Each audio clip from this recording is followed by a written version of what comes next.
Hi, I'm so glad you're here. This is Melissa, and together, let's find those grounding magical moments in our lives that nourish our spirituality.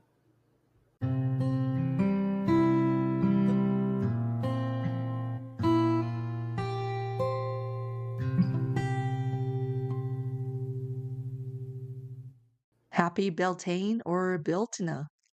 It's a cold, windy spring day here with kind of dreary, not a lot of colors, and my husband said, I look around outside and feel like we're just like the world around us. We are not where we think we would be by now, and that's just how it is. We're finally out of April, and here in the Colorado mountains, that means we should be very close to be clear of any snow by now. It might still be the full spring, but with how warm this year was, I'm gonna err on the side of optimism. Flowers are still blooming, and it feels like for once I am in tune with the energy of Beltane. And I wonder how it is in where you are and how you're feeling your environment and your energy level is matching up with this May season. The past 5 months was the first time I experienced a very long winter in a colder climate. There was snow and it was cold from November all the way to April. I am exaggerating a little by calling it a 5 month winter because, for example, in April, the snow was very heavy, but it melts off quickly. And some of the evenings are dotted with kind of a hint of mild temperature, a warm scent, and the days behave more like cold beginnings of spring rather than winter. But it's just also still cold and windy and too unpleasant to stay outside, just like in the winter season. Most of us in the world will know that the seasons in many corners of the world do not correspond perfectly to the pagan wheel of the year. Seasons are not evenly distributed and they do not change at the same pace throughout the year or year to year. The meaning of the months do not always correspond because there are different agriculture, weather, and human activities. Northern Colorado is actually the closest I've ever been to a life that resembles the wheel of the year quite closely. A week before Samhain, the cattle took the highway and to go down to a lower altitude for the winter, and they'll probably go back up soon after Bealtaine. The dread of the winter nights is also very real because, well, in the winter months, if I go out and go to town too late in the morning, I'm in a rush because I better head back before like 3:30 because otherwise if it was a moonless day, it will be dark on the mountain roads as I drive home. So the days really were short and this some of the snow drift that we got really stressed me out and I really felt cooped up and stressed about being able to move around. And so I just couldn't wait for the spring temperature to free me from the confinement and the unpredictability. The spiritual meanings of spring never resonated with me that much, but in the mundane world of logistics, I really was looking forward to spring coming. I was praising it, and I look forward to the change. It's just going to be so much easier on life and logistics past winter. But back when I lived in Taiwan, which was half tropical, or in the internally foggy San Francisco, my application of the Wheel of the Year relied on imagination, logical debates, and justifications, and inventions. The quarter and cross quarter days are the same everywhere on Earth because they marked the time, but it's the representation of seasons that are different. When when what we know about the land conflicts with the kind of textbook teachings about according to pagan traditions, which are for me very much rooted in the temperate Europe, places like Ireland, Scotland, it really just take a lot of deconstructing, accepting the deconstruction and reconstructing. I think for me, it was a little upsetting that things just don't match up perfectly and that my reality doesn't match up with what was seen as a very mainstream, very classic, very original image of what each time of the year should look like. And this kind of disenchantment is the truth of integrating our own environment with our spirituality. This is why there could be snow witches or swamp witches or storm witches, like how we have stormy season, hail season, windy season.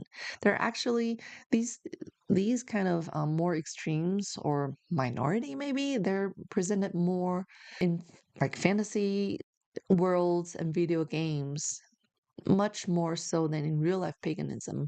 Because in fantasy worlds, if they're constructed anyway, there are always maps and regions and as part of the world building.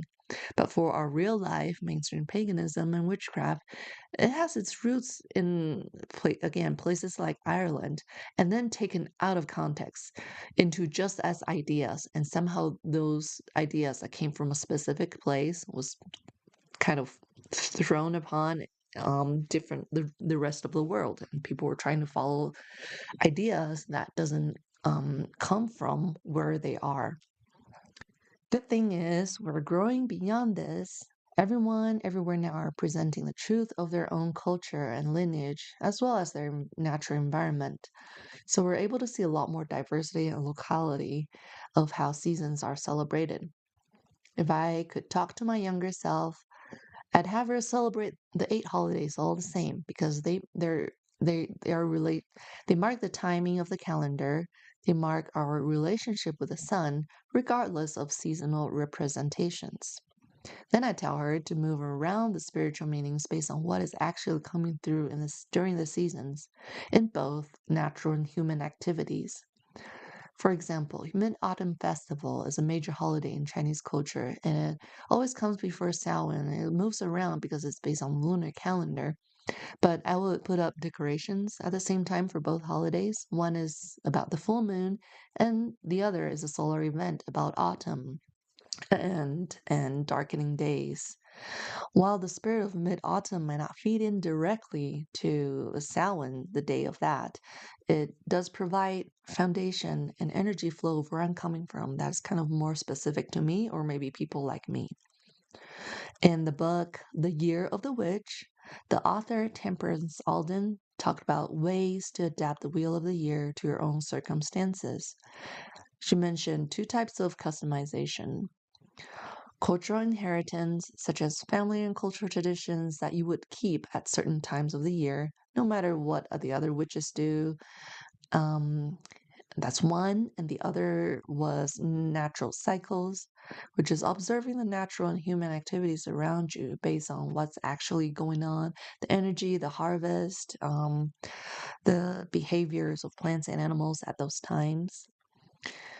For example, in a place like San Francisco, where it feels like there's only one season throughout the year, I might pay more attention to microclimate and human activities, or even my Chinese heritage events that are informed by, again, the lunar solar calendar, a little bit more to balance off that kind of lack of change or representation in the seasons over there.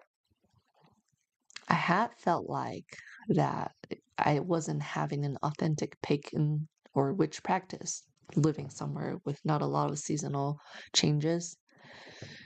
And that's not a good feeling. That's not very empowering. But we are now in new times with so many online communities and so much empowerment for our own place and our own truth. Now we are a little bit more out of the closet as pagans or just nature spirit believers.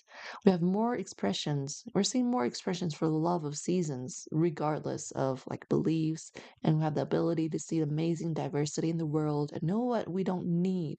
Know that we don't need to live like the mainstream. So let's make sure to honor the roots of paganism that came a lot from actual places like Ireland, for example, and acknowledge that they've been taken out of context to construct a one size fits all ideology. And therefore, we can further bring more truths and complexities and nurture these ideologies by looking deeper into our individual truths. And so there's adaptation or there's modification, there's learning deeper about where ideas came from and why we're able to instill our own meanings into them. And so that's all I have for today for the seasons for non-standard Wheel of the Year. We'll see how our May and Belgian season goes, and I'll see you in the next episode.